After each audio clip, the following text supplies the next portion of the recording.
Бишкек шаарынын мурдагы мэри Азиз Суракматов коррупция жана мыйзамсыз пайга шек саналып кармалды. Бул туурасында Улуттук коопсуздук боюнча мамлекеттик комитеттин маалымат кызматы кабарлап, анда экс-мэрдин байлыгын 50 миллион акш долларына баалады. Жана атайын кызмат анын көбүн коррупциялык жол менен тапкан деп күмөн санап жатат. Жогоруда айтылгандардан тышкары Суракматов Азиз мыйзамсыз алынган муниципалдык жер тилкелерин мыйзамсыз каттоо максатында анын аффилирленген филиалдарына таандык жана ошондой эле курулуш нормаларынан жана эрежелеринен четтеп курулган объектилерди киргизүүгө, ыйгарым укуктары менен муниципалдык ишканалардын жана курулушту көзөмөлдөөчү органдардын жооптуу кызматкерлерине кысым көрсөтүү менен курулуш компанияларынын өкүлдөрү тарабынан көп кабаттуу объектилерди курууга уруксат алган.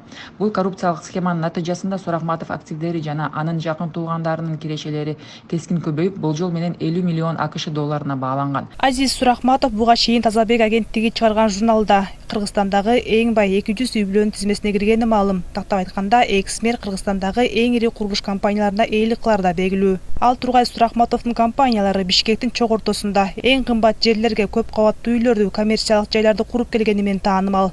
Бирок Юстиция министрлигинин сайтында Суракматов ага таандык мүлктөрдүн көпчүлүгүн жакын туугандарына каттаган. Елизавета курулуш компаниясы жоопкерчилиги чектелген коому 2016 жылдын 27 апрелинде негизделген. Юстиция министрлигинин сайтындагы маалыматка ылайык, Елизаветанын директору Нуржан Тынымсейитова учурда Бишкек шаардык кеңешинде Кыргызстан социал-демократиялык фракциясынан депутат. Ал эми негиздөөчүлөрү катары Азиз Суракматовдун уулу Айдар Суракматов менен бир тууганы Гүлбара Суракматова көрсөтүлгөн. Кыймылсыз мүлктү ижарага берүү менен алектенет. Финанс кредит строй микрокредиттик компаниясы жоопкерчилиги чектелген коому 2015 жылдын 11 декабринде түзүлгөн. Директору Максутова Гүлмира. Ал эми негиздөөчүсү катары Азиз Суракматовдун бир тууганы Гүлбара Суракматова көрсөтүлгөн. Насыя берүү менен алектенет. Бул компания Бишкек шаарындагы Разаков көчөсүндө жайгашкан. Юридикалык агенттик КСОнун жоопкерчилиги чектелген коому 2009 жылдын 27 июлунда негизделген. Компаниянын директору катары учурда Бишкек шаардык кеңешинде Кыргызстан социал-демократиялык фракциясынын депутаты Нуржан Тынымсейитова деп аталат. Ал эми негиздөөчүлөр катары Азиз Суракматовдун бир тууганы Гүлбара Суракматова жана Жумалиев Жайлообек деген жаран көрсөтүлгөн. Фирма укук жаатында иш жүргүзөт. Дареги Панфилов көчөсү 164А. Папа Карло жоопкерчилиги чектелген коому 2018 жылдын 15 октябрында түзүлгөн. Бул компаниядагы Разаков көчөсүндө жайгашкандыгы көрсөтүлөт. Директору Нуржан Тынымсейитова. Негиздөөчүлөрү Азиз Суракматовдун бир тууганы Гүлбара Суракматова жана Өмүрзаков Анвар деген жарандын аты аталат. Столица строй компаниясы 2017 жылдын 6 декабринде негизделген. Директору катары Жумалиев Жайлообек деген жаран көрсөтүлөт.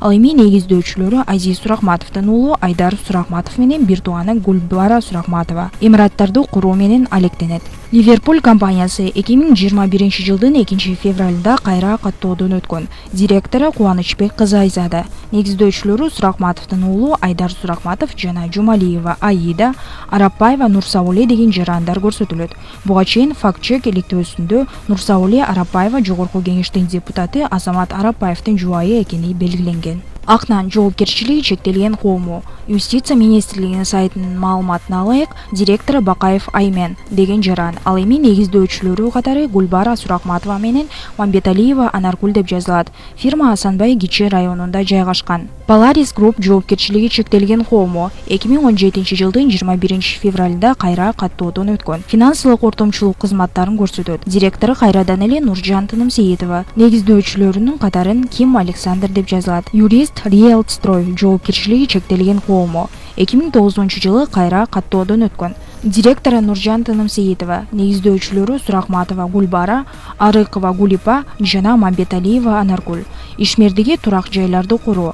Фирма Панфилов көчөсүндө жайгашкан. Учак жоопкерчилиги чектелген коому 2017 жылы түзүлгөн. Компания турак жайларды жана имараттарды куруу менен алектенет. Директору Эркинбек кызы Надира, негиздөөчүлөрү Суракматова Гүлбара, Жумалиева Назира жана Мураталиев Азаматбек. Сфера Кейджи жоопкерчилиги чектелген коому 2012 жылы кайрадан каттоодон өткөн. Адистештирилбеген дүң соода менен иштейт. Директору Тынымсейитова Нуржан. Ал эми негиздөөчүлөрү катарында Суракматова Гүлбара жана Арапбаева Нурсауле деп көрсөтүлөт.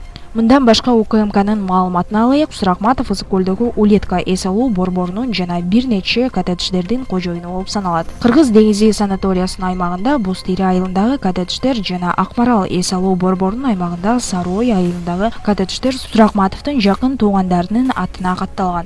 Бирок ошол эле учурда Суракматов буга чейинки тапшырган декларациясында өзүнө жана жакындарына таандык мал мүлктөрүнүн баарын ачыктаган эмес. Бишкек шаарынын мурдагы мэри Азиз Суракматовдун буга чейинки тапшырган декларациясына көз чаптырсак, 2018 жылы тапшырган декларациясында 1 жылда 433.079 сом киреше тапкан. 12 турак жайга ээлик кылат. Ал ээлик кылган 11 батирдин аянтын эсептегенде 1510 чарчы метрге жетти. Бир дачасынын көлөмү 83 чарчы метрди түзөт. Андан башка 15 соток жер тилкеге ээлик кылары көрсөтүлгөн. Ошондой эле Lexus LX 570 BMW Lexus үлгүсүндөгү автоунаасы жана 8 соток жер тилкеси бар экени жазылган. Ал эми Суракматовдун жакын туугандары 2018 жылы 25.912.000 сом иштеп тапкан. Чыгашасы 822.000 сомду түзгөн. Андан башка үй жайы, мал мүлкү көрсөтүлгөн эмес. Ал эми белгилей кетсек, салык кызматынын сайтына азырынча 2019 жана 2020 жылдары үчүн бирдиктүү салык декларациясы жарыялана элек. Белгилей кетсек, Азиз Суракматов Бишкек шаардык кеңешинин соңку шайлоосуна катышкан Кыргызстан элдик демократиялык партиясынын артында турар айтылган. Ал өзү партия тизмесинде жок болгону менен штаб башчы катары иштеген. Бирок маалым болгондой, Суракматов менен байланышкан аталган партия Бишкек шаардык кеңешине шайлоодо 7% чектен өткөн 6 партиянын ичинен маарага 3-чү болуп келгени менен белгилүү. Бирок кийин Бишкектин аймактык шайлоо комиссиясы бул партияны шайлоодон четтетүү тууралуу чечим кабыл алган. Ал эми буга добуш сатып алууга айыптаган документтер негиз болгон.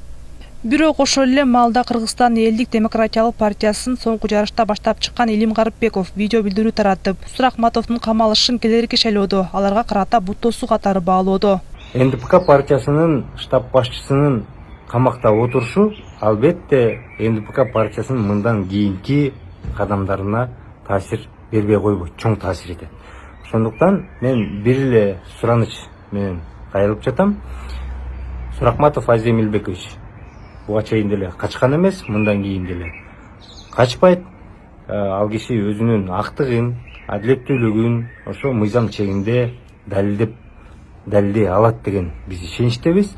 Ошондуктан мен суранганым Азиз Эмилбековичтин баш коргоо чарасын өзгөртүп, ошо УКМКнын СИЗОсунда эмес, үй камакка өзгөртүп берүүңүздөрдү суранабыз. Эске салсак, Азиз Суракматов буга чейин парламентте Ата Журт партиясынан 5 жыл депутат болгон. Бирок ал кайсы бир билдирүүлөрү же мыйзам долбоорлору менен таанылган эмес. Ал эми кийин 2018 жылы Бишкек шаарынын мэри болуп шайланып, 2020 жылы октябрь окуяларынан кийин бийлик алмашуудан соң өз калоосу менен кызматынан кеткен. Бирок Азиз Суракматов ошол 2 жылдык мэрлик кызматта ал чарбачылыгын көрсөтүп, бир нече жаңы парктарды курганы коомчулукта ал койгото атыган эле.